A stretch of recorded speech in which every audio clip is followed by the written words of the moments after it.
The night was quiet until flashing blue lights turned my street into a war zone. HOA President Karen stood at the end of my driveway, shrieking at the officers, "He's dangerous, shoot if he moves." I froze as half a dozen guns pointed at my chest. My only crime? Opening my garage. The metal door creaked upward, each second dragging like an execution countdown. My heart pounded. I thought they'd shoot me. But then, as the garage light flickered on, a figure inside stepped forward. Every cop stiffened, and Karen's jaw dropped. Because standing in my garage was the governor himself. My garage had always been my sanctuary. Some people unwind at bars, others bury themselves in TV, but for me, it was the smell of motor oil, the hum of a power tool, and the gleam of my midnight blue Mustang that kept me grounded. Every wrench had its place on the pegboard, every socket neatly lined up, and the floor spotless except for one stubborn puddle of oil that never seemed to dry. It was a space of order in a world ruled by chaos, and lately, chaos had a name, Karen, the HOA president. She was relentless. From the moment I moved into the neighborhood, she decided I didn't fit her vision of what a model resident should be. If my grass was half an inch too high, she filed a complaint.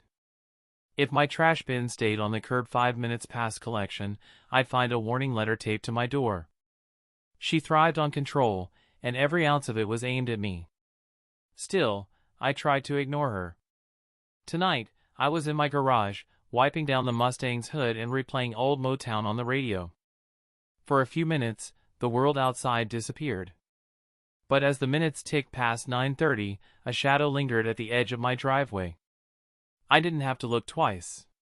Karen. Arms crossed, phone clutched in one hand like a loaded weapon, and that smug expression I'd grown to despise plastered across her face.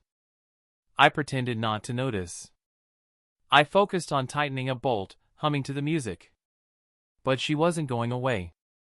Her heels clicked closer on the pavement.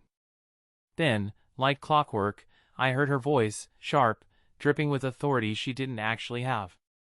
"You're not supposed to be working in here at this hour." HOA Regulations. Section 6, Paragraph 2. I didn't even glance up. "It's my garage, Karen. Not your business." That should have been the end of it, but Karen wasn't the type to leave quietly. I heard her sigh theatrically, then the sound of rapid tapping on her phone. My gut clenched. I'd seen this play before. She was calling the cops. And not just for a noise complaint, she loved to exaggerate, to paint herself as the protector of the neighborhood. Minutes later, the sound of distant sirens grew louder, closer. I froze, rag still in hand. My mind raced. What did she tell them this time? That I was dangerous? Armed? A threat? The Mustang's chrome reflected the flash of red and blue lights pulling up to my curb. Within seconds, my quiet street was a scene out of a crime drama, multiple squad cars, tires screeching, doors slamming. Officers shouting commands, guns drawn. And all because Karen wanted to prove a point. I dropped the rag, my heart thundering. This wasn't just another HOA squabble anymore. Karen had lit a fuse I wasn't sure anyone could control. The night air snapped with tension as red and blue lights painted the houses across the street. Neighbors peeked through blinds, shadows flickering in upstairs windows, but no one dared to step outside.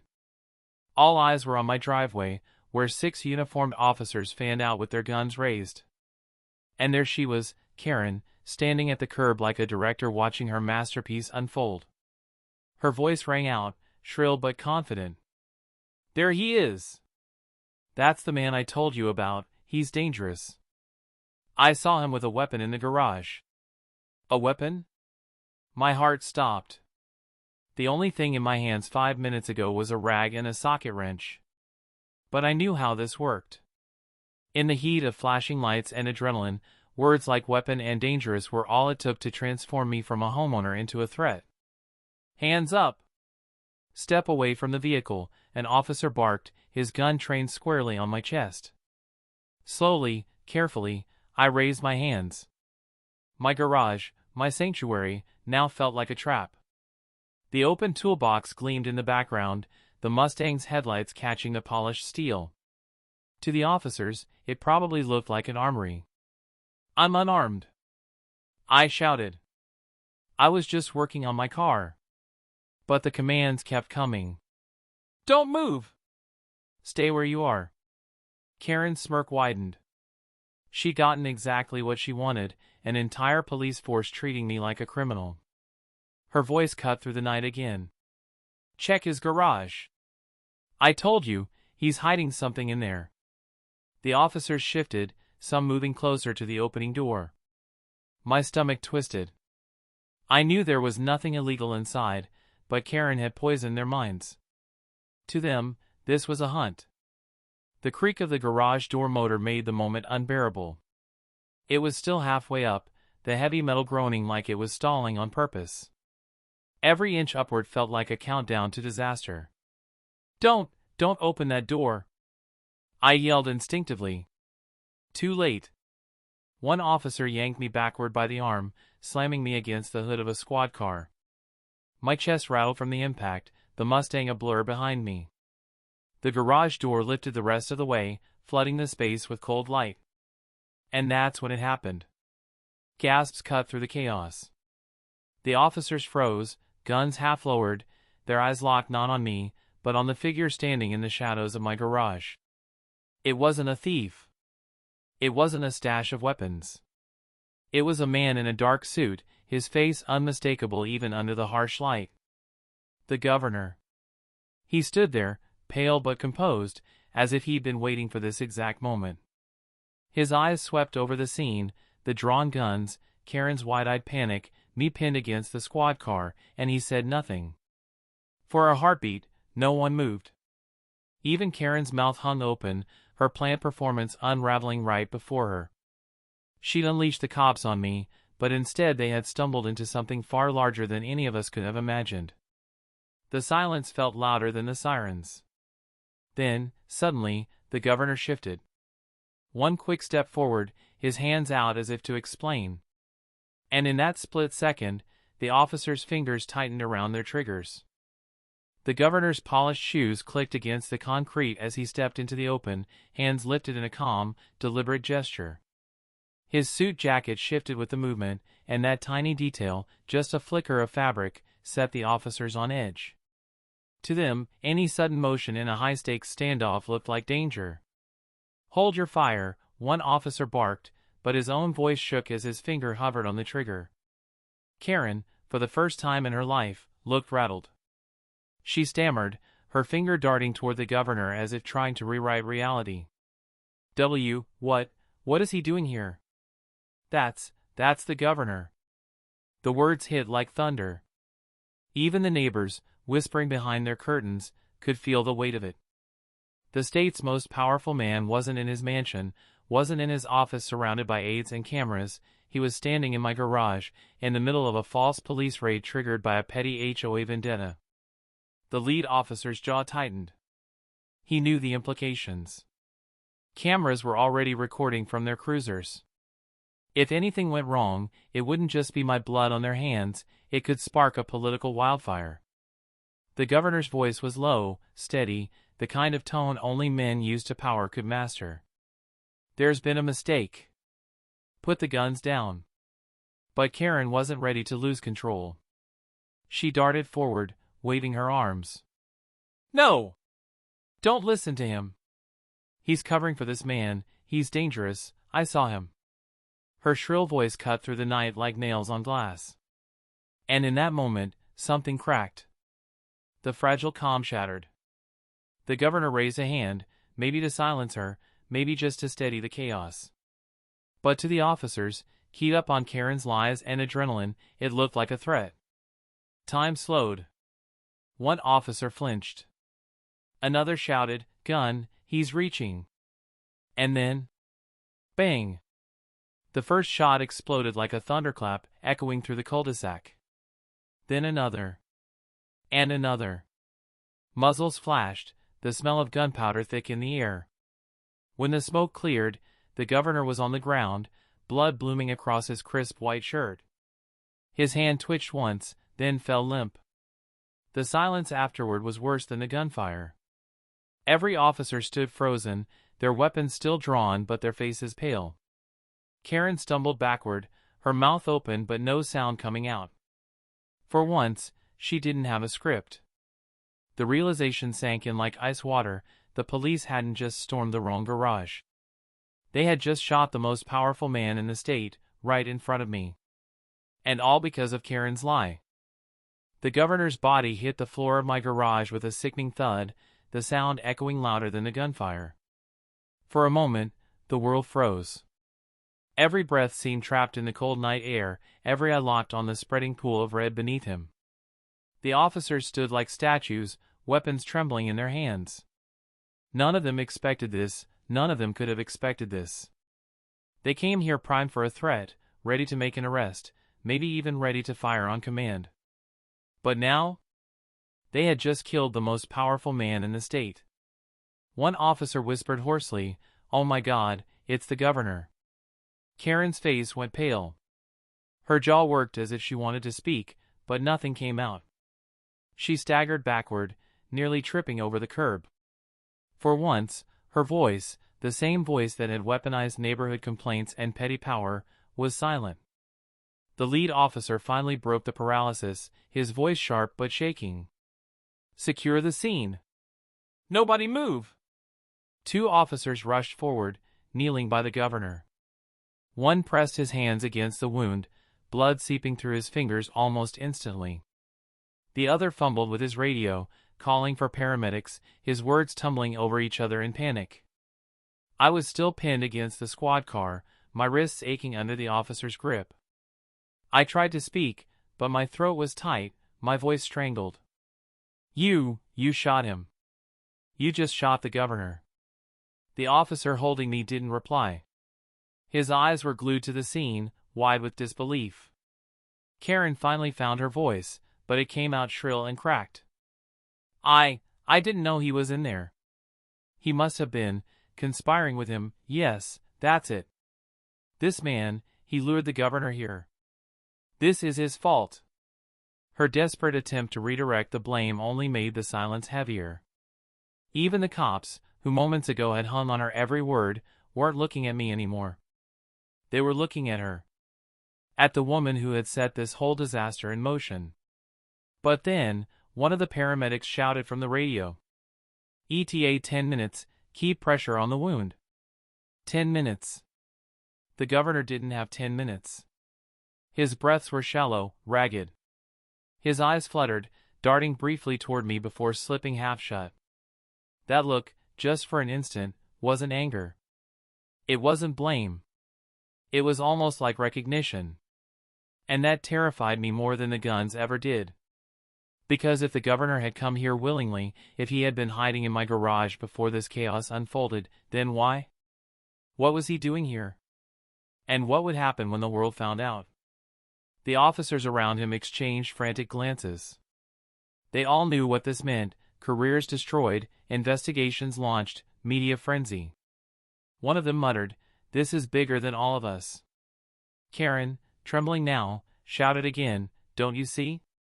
He brought the governor here. He set this up." Her eyes burned into me like knives. She was trying to turn the narrative before the truth could take shape. But no one rushed to cuff me this time. No one echoed her accusations. They were too busy watching their own futures crumble in the span of seconds. The night had started with Karen's lies.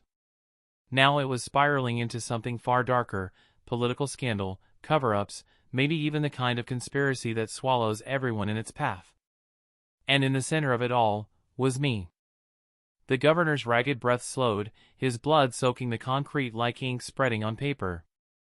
The garage, my garage, was no longer a sanctuary but a crime scene, a battlefield, and a political disaster all rolled into one.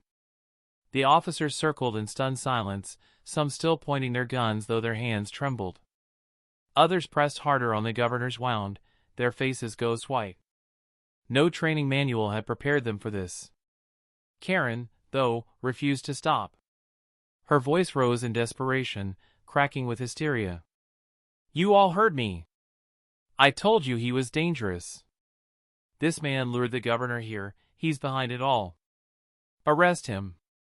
Her finger jabbed at me like a dagger, but her words didn't carry the same weight anymore. The officers were moving. They were rushing to slam cuffs on me.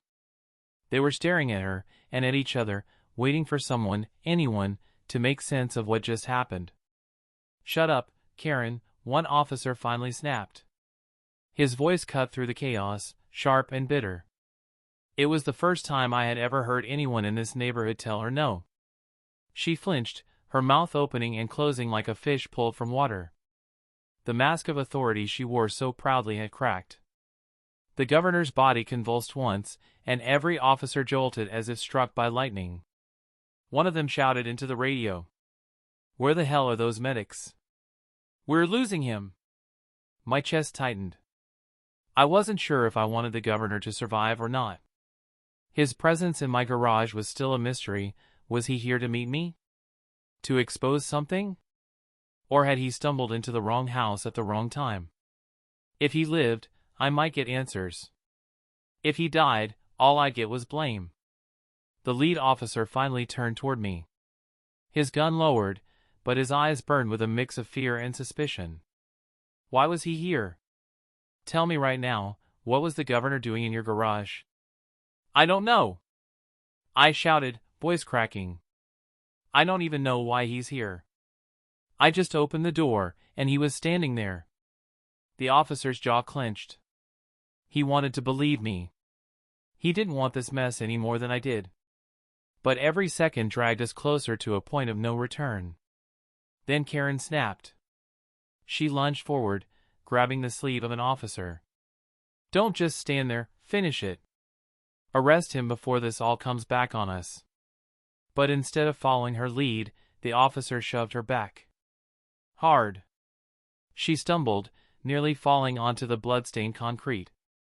The look on her face said it all. For the first time in her reign of terror over the neighborhood, Karen wasn't in control.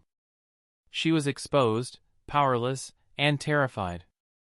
The governor wheezed, his lips moving faintly, like he was trying to form words.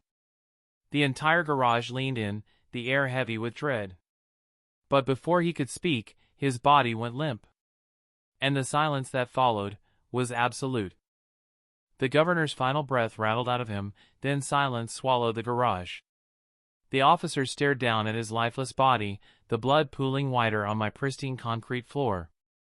A deathly quiet replaced the chaos, broken only by the distant wail of sirens as the ambulance finally neared. But it was too late. Everyone knew it. The lead officer slowly lowered his weapon, his hand trembling as it clicked back into its holster. Around him, the squad looked hollow, like men already carrying the weight of ruined careers. No amount of training, excuses, or official statements could explain what just happened. They had killed the governor in cold blood, on camera, no less. Karen stood frozen, her face drained of its smug authority. She looked less like the queen of the HOA and more like a criminal caught mid-act. Her voice, when it finally came, was a rasp. This wasn't my fault. I just reported what I saw. He's the one, you all saw him. Enough. The word came from the lead officer, sharp and final. The way he glared at her made even Karen shrink back. For once, she realized her lies had carried her too far, into a place even she couldn't manipulate her way out of. I stood there, still cuffed, but the focus had shifted. No one looked at me as the villain anymore. They looked at Karen. They looked at themselves. And they looked at the governor's body with horror written across their faces. Within minutes, more sirens flooded the street, paramedics, more police units, and eventually unmarked cars carrying men in suits. The kind of men who didn't ask questions, they gave orders. The garage was swarmed, my neighbors' whispers replaced with the flash of cameras and the crackle of radios. I caught snippets of conversation, cover up, chain of command, contain the scene. One officer muttered, "This never leaves here." But the cruisers had dash cams. The neighborhood had doorbell cameras. Someone, somewhere, was already uploading shaky cell phone footage to the internet. This wasn't going to disappear. As they zipped the governor's body into a black bag, Karen finally broke. She collapsed to her knees, her voice shrill and desperate. "I didn't mean for this to happen. He wasn't supposed to be here. You have to believe me, I was just trying to keep the neighborhood safe." But no one was listening. She had unleashed the nightmare. And now, she would wear the blame. The lead officer came to me at last, unlocking the cuffs. His eyes flicked between guilt and suspicion. "You should get a lawyer. This isn't over for you either." My wrists burned where the metal had dug into them, but I barely felt it. My gaze was fixed on the black bag being carried past my Mustang, across my driveway, into the waiting ambulance that would take it not to a hospital, but to a morgue. The governor had died in my garage. Karen had lit the fuse. And the police had pulled the trigger. The neighborhood would never be the same. Neither would I. The red and blue lights faded into the night, leaving behind only the stain on my concrete, and the certainty that my life had just become part of a story far bigger, darker, and deadlier than I could ever have imagined. That night changed everything. I went into my garage to polish a car, and came out standing over the body of the governor. What started as another one of Karen's petty HOA power plays spiraled into something no one could control. The cops will write their reports, the lawyers will build their cases, and Karen will scream her innocence until the day she dies, but the truth is burned into the concrete of my garage forever. And me? I'll never open that garage door again without hearing the echo of gunfire, without seeing the flash of red and blue lights, without remembering the way the governor looked at me in his final moments. So tell me, do you think this was just a tragic accident, or the beginning of something much bigger?